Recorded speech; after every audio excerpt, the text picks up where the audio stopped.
Since the first nights under the stars, humanity has asked, where is the center of everything? Imagine I give you a perfect map of the cosmos, every galaxy, every cluster, every void, and still no one can put their finger on a point and say, it's here. If the universe began with the Big Bang, shouldn't there be a point of origin? Why do astronomers insist that there is no center? And at the same time, that you are at the center of your observable universe. Tonight, you'll travel through history, science, and paradoxes behind this question that refuses to die. And by the end, you may not want an answer. You'll want a new map of what it means to exist.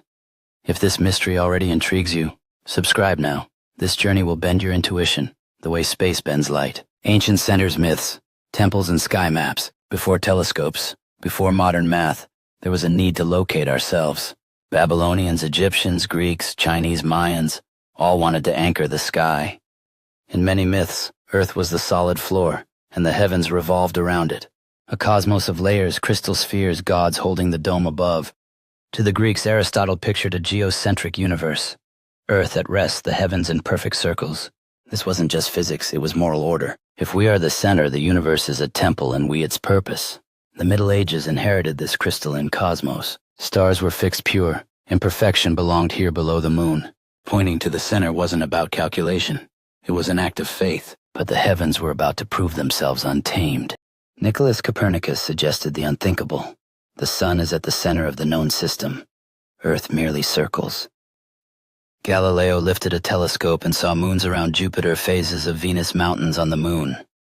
The perfect heavens cracked.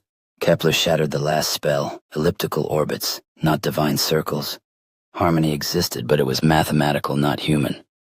We lost the center but gained a method. The question shifted: if we're not at the center of the solar system, is there a center of the universe? Would you like a full episode just on how Kepler discovered his laws? Drop a comment and share this part with your science lover friends. As we ponder our place in the universe, the stories of Copernicus, Galileo, and Kepler inspire curiosity and ignite the desire to explore the mysteries of the cosmos. Isaac Newton described a universal gravity. The same law that drops an apple keeps Saturn dancing, giving the universe coherence. Centuries later, Albert Einstein shattered the absolutes, revealing that space and time are a fabric that bends with mass and energy.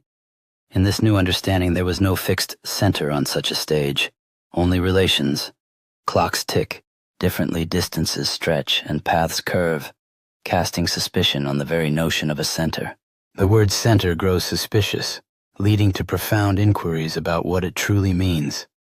Center, relative to what? To a privileged frame that no longer exists.